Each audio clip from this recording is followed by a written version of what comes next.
같이 너희도 온전하라. 아멘. 네, 어린이 주일입니다. 네, 5월이 되었고 이제 정말 봄 봄이 왔어요. 네, 봄이 온 것 같습니다. 가정의 달이기도 하고 어린이 주일이기도 하고 거리두기도 끝나고 이제 내일부터는 마스크도 벗고 어떻게 보면 계절이 봄이 온 것뿐만 아니라 그 코로나였던 겨울에서 정말 봄이 온다라는 이제 그런 느낌도 있습니다. 오늘 교육부서도 야외로 많이 다녀왔고 했는데 그런데 그런 가정의 달에 무려 이 어린이 주일에 오늘 낮 예배와 더불어서 우리의 마음을 어렵게 하는 설교의 제목이 있습니다. 원수를 사랑하라. 아니 가정의 달에 무려 어린이 주일에 도대체 무슨 이야기를 하려고 원수를 사랑하라 말씀을 하는가. 오늘 교회에 대해서 좀 이야기를 나누려고 합니다. 오늘 읽은 말씀이 산상수훈 말씀이죠. 예수님께서 많은 무리들 앞에서 산에서 이렇게 말씀하신 설교이신데 제가 이 산상수훈 말씀을 되게 좋아합니다. 정말 그 5장부터 7장까지 예수님의 말씀만, 아마 그런 성경 있죠. 예수님의 말씀은 이제 빨간색으로 기록되어 있는 그런 성경이 있는데 이 5장에서 7장까지는 그냥 빨간 글씨만 있는 거죠. 제가 고등학생 때 정말 그 감수성 폭발하던 그 시기에 고등학교 그 학교에 벚나무가 있었습니다. 그 벚나무에서 이렇게 잎을 따지 않고 또 떨어진 잎을 줍지 않고 떨어지는 그 벚꽃잎만을 모아서 그 잎을 이 마태복음 5장 그리고 또 시편 23편 거기에 꽂아 두었던 그런 기억이 있습니다. 그런데 그런 감수성과는 좀 다르게 이 예수님의 산상수훈 말씀이 정말 쉽지 않은 말씀이죠. 참 어려운 말씀들이 많이 있습니다. 오른뺨을 맞으면 어떻게 해야 됩니까? 네, 오른뺨을 또 맞으면 아프니까 왼뺨을 돌려대야 되죠. 그 밖에도 겉옷을 달라는 사람한테 속옷까지 주라고 하고 너희가 무엇을 먹을까 무엇을 마실까 염려하지 말라.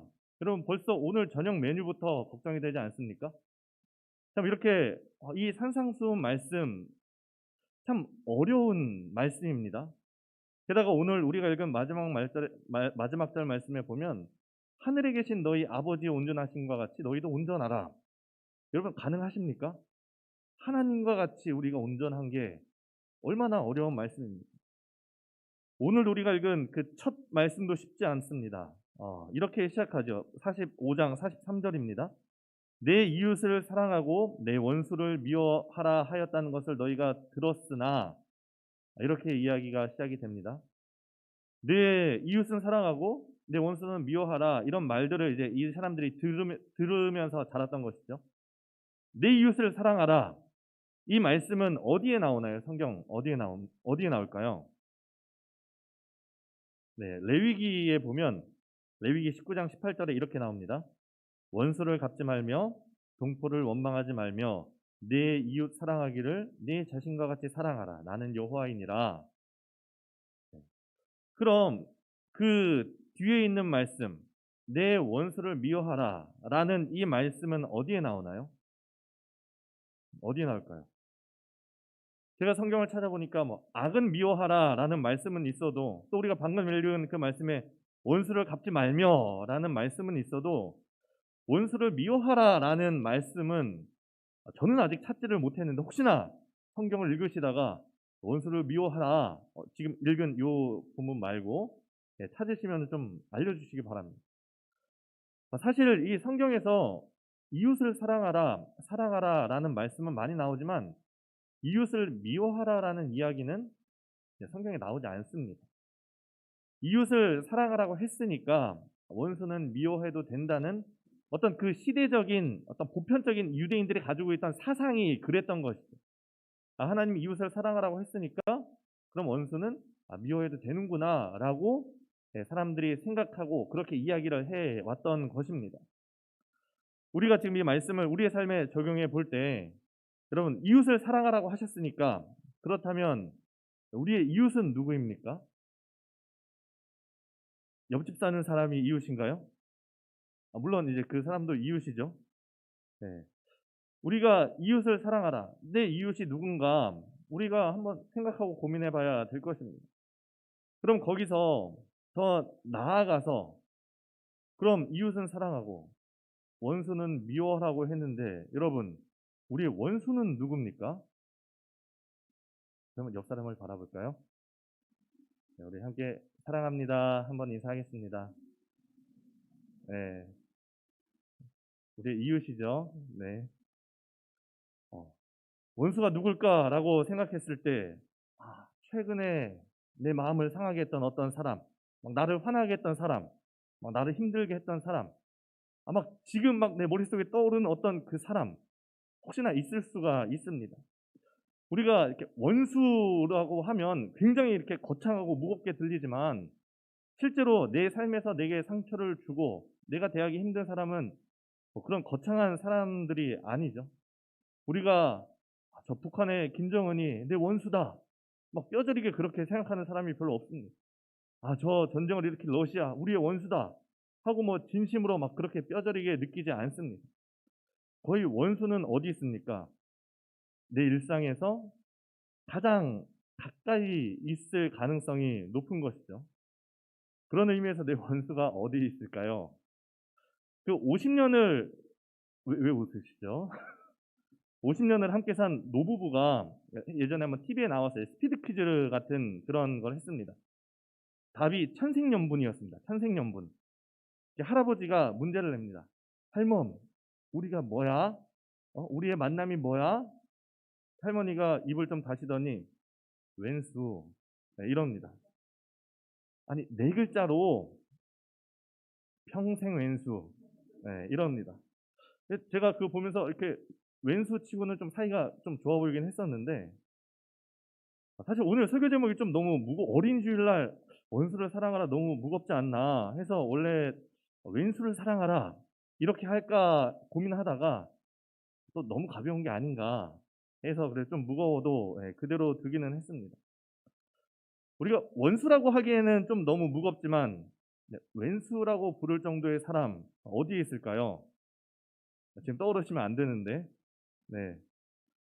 실제로 우리가 계속해서 함께하고 또 같이 있는 그런 시간이 길기에 우리가 더 상처받고 우리의 마음을 더 어렵게 하는 사람은 정말 우리 가까이 있는 사람일 가능성이 높습니다. 특별히 가족일 가능성이 높은 것이죠. 제가 옛날에 고등부를 맡았을 때 그 고등부 학부모의 어머님이 한 분 계셨는데, 이 엄마 되시는 분이 되게 성격도 이렇게 싹싹하고 아들한테 대하는 걸 보면 되게 다정하게 잘 대합니다. 고등부를 맡았으니까 고등부 아이인데 아직도 막 뽀뽀하고 엉덩이를 막 두드리고 이제 그럽니다. 그런데 그분이 그 엄마가 남편한테 하는 행동을 보면 좀 싸늘합니다. 예, 싸늘할 정도로 이렇게 느낌이 왔는데 제가 뭐 나중에 뭐 친해서 물어봤습니다. 남편분과 어떻게 만나셨어요? 그랬더니 이제 그분이 남편이 좀 말이 없는 조용한 좀 묵묵한 스타일이었는데 결혼하기 전에는 이렇게 묵묵하고 이렇게 가을 남자, 정말 이 바바리 코트가 잘 어울리는 그런 남자였던 것이죠. 근데 결혼하고 보니까 봄, 여름, 가을, 겨울, 가을 남자인 겁니다. 그냥 계속해서 묵묵한 남자였던 거죠. 근데 그렇게 결혼 생활을 하면서 이제 아이를 낳습니다. 아이가 정말 초등학교 가고 크기까지 몇 년을 아이와는 정말 24시간 막 키우면서 붙어 있어야 되고 거기다 아이를 키우는 게 얼마나 힘듭니까? 그런데 또 남편은 이제 남자대로 바깥에서 일을 하고 들어와서 피곤하니까 이제 엄마 아빠 둘 다 지쳐 있는 것이죠. 게다가 이 남편 되는 분이 말까지 별로 없으니까 엄마 입장에서는 아빠는 도와주지 않는 사람, 또 아빠 입장에서는 엄마는 항상 이렇게 보채는 사람. 그러니까 엄마와 함께 있는 그 아들에게 점점 애정이 옮겨가는 것이죠. 그래서 아들한테 대하는 걸 보면 정말 다정하고 사랑이 넘치는데 정말 남편한테는 그 말투부터 갑자기 말투가 바뀌고 막 싸늘해지고 이제 그런 게 쌓이면서 시간이 흐르면서 점점 이제 왼수가 되어가는 것이죠. 뭐 이런 부부관계뿐만 아니라 이런 균열과 또 상처를 가장 잘 주는 관계 중에 하나가 부모와 자녀이죠. 자녀들에게 이 아이들이 가장 상처를 많이 받는 사람이 누굽니까? 부모입니다. 제가 어렸을 때 저희 아버지는 좀 엄하신 편이셨습니다.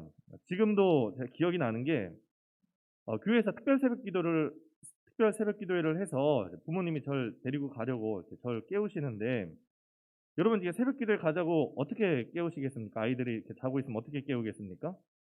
제가 아마 고등학생인가 청년인가 기억은 안 나는데, 저희 아버지께서 이렇게 저를 깨우시기 위해서 이제 방문을 열고 이렇게 불을 켜고 이렇게 거기 문에서 저를 바라보시면서 제가 일어날 때까지 방문을 이렇게 두드리시고 계셨습니다. 뭐 항상 그러셨던 건 아닌데, 그게 기억이 납니다. 뭐 머리카락이 쭈뼛쭈뼛 서면서 이렇게 잠이 확 달아나죠. 그런 일들이 있었고, 제 어머니는 부모님이 안 보셔야 될 텐데, 제 어머니 굉장히 부드러우신 분입니다. 그래서 저희 어머니 성이 안씨이신데, 모교의 어떤 아이는 정말 저희 어머니한테 안천사님, 안천사님 막 이렇게 부르는 아이가 있습니다. 이게 안천사라는 게 뭐 천사라는 건지 천사가 아니라는 건지는 잘 모르겠습니다만, 그렇게 정말 이렇게 부드러우신 그런 분이십니다. 집에서도 그러실까요? 그렇습니다. 집에서도 부드러우십니다. 가끔씩을 이제 빼고는요. 가끔 이제 저희 아버지랑 다툴 때 뭐 그렇다고 뭐 주전자나 냄비가 막 날아다니고 하지는 않지만, 가끔 이제 어머니 입에서 쏘아지는 그 말들을 막 칼날 같은 그런 말들을 보면, 정말 안천사구나라는 이제 생각이 들 때도 있고, 때로는 이제 아, 아버지가 정말 예수 믿고 변했구나라는 이제 뭐 그런 걸 느낄 때도 있습니다. 때로는 이제 그런 태도들이 저한테도 오고, 제가 이제 기억이 또 막 상처받는 그런 기억들 막 갑자기 떠오르는데, 뭐 제가 초등학교를 졸업하고 나서 이렇게 잘 울지를 않았습니다. 울어본 적이 없는데, 어머니랑 대화하다가 정말 이렇게 눈물이 막 뚝뚝 흘려본 그런 기억이 있습니다. 물론 이제 저 잘 되라고 하신 말씀이지만, 뭐 잘 되라고 한 말씀이라고 다 뭐 상처가 안 되는 건 아니죠. 그러면 저는 어떻습니까? 혹시 제가 화를 내는 모습을 본 적 있으신가요? 네, 아직 잘하고 있는 것 같습니다. 네, 온지 얼마 안 됐는데 벌써 저 화 잘 안 냅니다. 네. 제가 그래도 이제 정말 가끔, 저는 이렇게 화를 많이 안 내는 편인데 가끔 화가 나기도 합니다. 화를 내기도 하는데, 제가 누구한테 화를 가장 많이 낼까요? 네, 부끄럽게도 저희 아내한테 가장 화를 많이 내게 되겠죠. 네, 가장 가깝다 보니까. 그런데 제가 더 부끄러운 건, 제가 뭐 저희 아내랑 막 이렇게 다투게 될 때, 뭐 그것이 어떤 뭐 세계 평화나 뭐 북핵 문제 이런 걸 두고 제가 저희 아내와 싸우는 게 아니죠. 뭐 치약을 중간에서부터 짰냐느니, 뭐 샤워를 하고 세탁물을 통에 넣느니 떨어졌다느니, 뭐 이제 그런 거 가지고 싸움.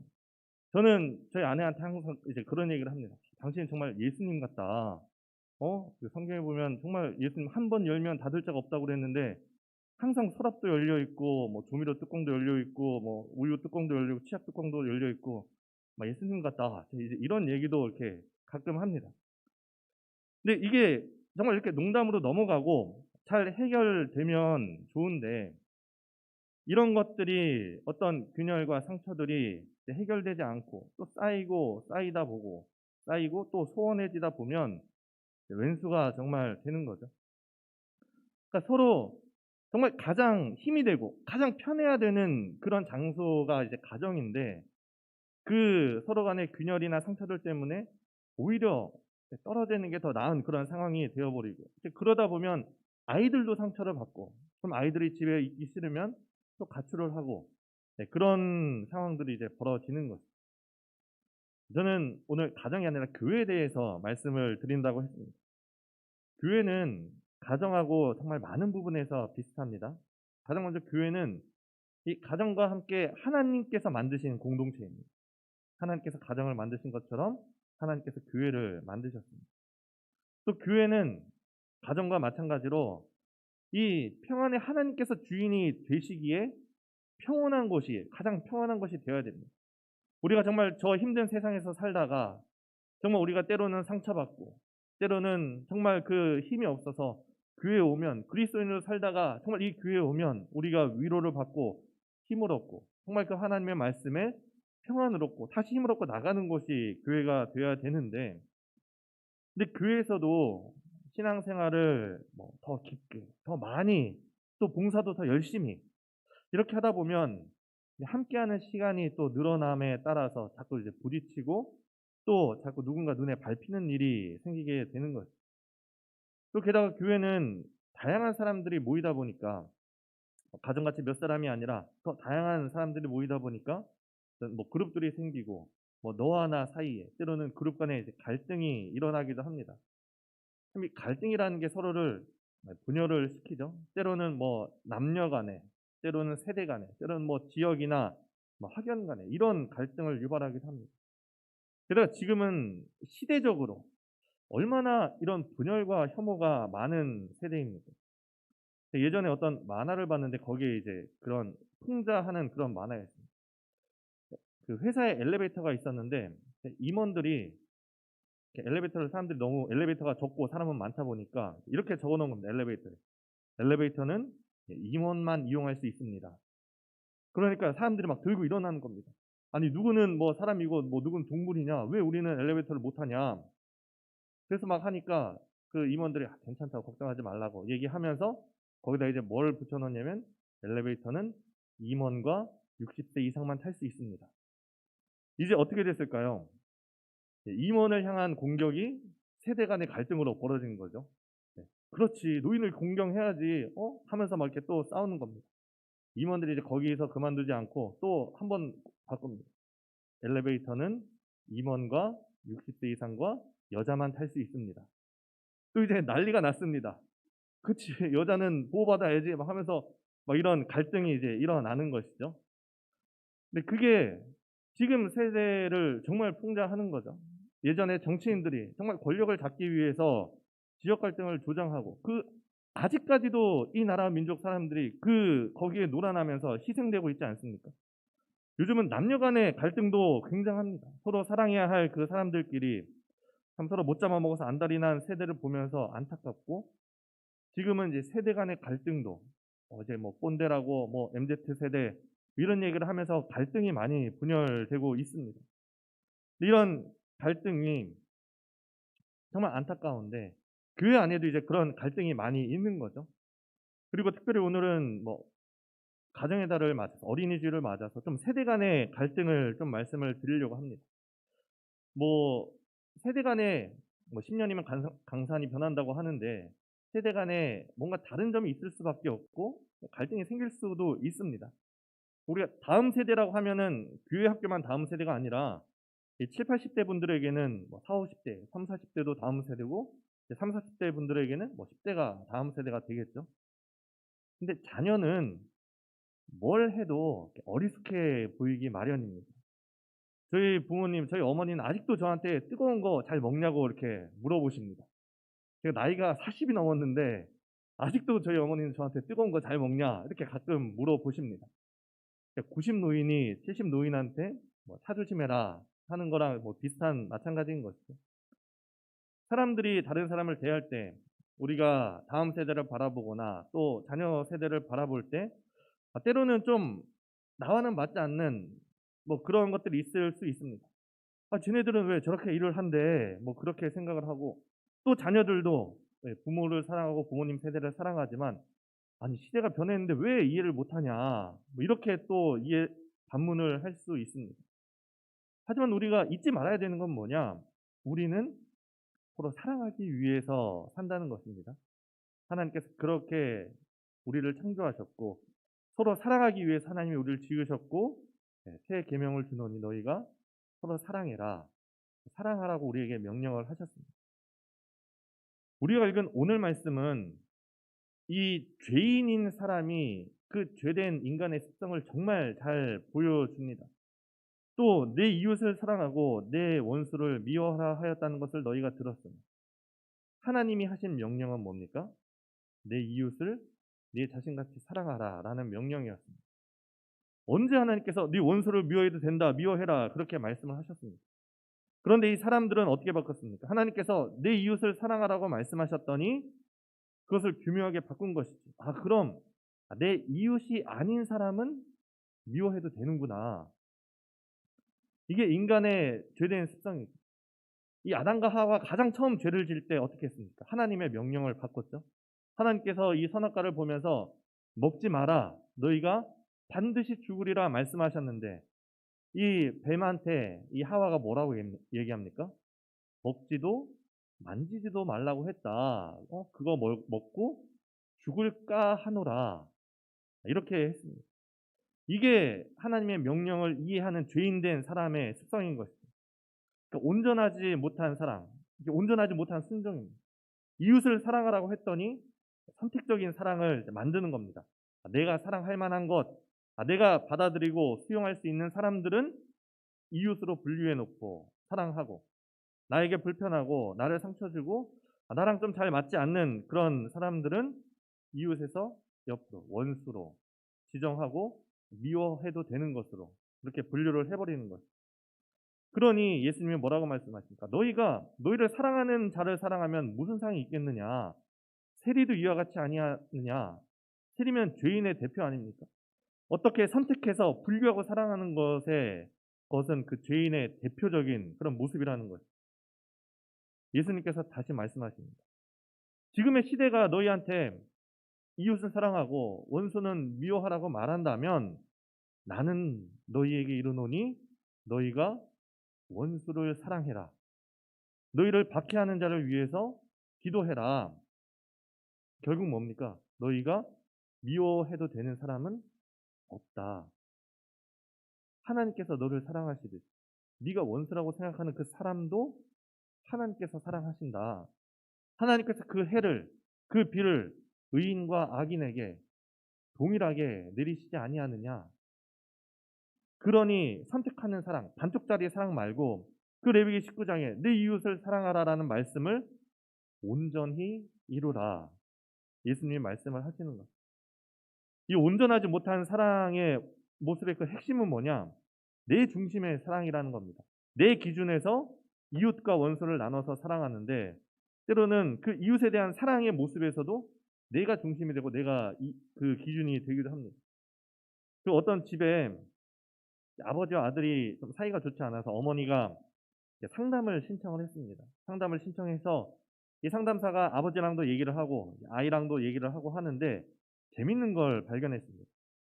아들과 얘기하던 중에 아버지와의 관계에서 가장 싫은 게 뭐냐라고 물어보니까 아버지가 자기를 자꾸 애취급하면서 이렇게 주먹으로 머리를 이렇게 때린다는 거죠. 쥐어 박는, 그게 싫다는 겁니다. 애취급하는 게 싫다고 했는데 이 상담사가 아버지와 대화에서 아들에게 사랑하는 말을 자주 하냐 물어보니까 차마 사랑한다고 말하기는 부끄러워서 그럴 때마다 머리를 콕 쥐어 박는다.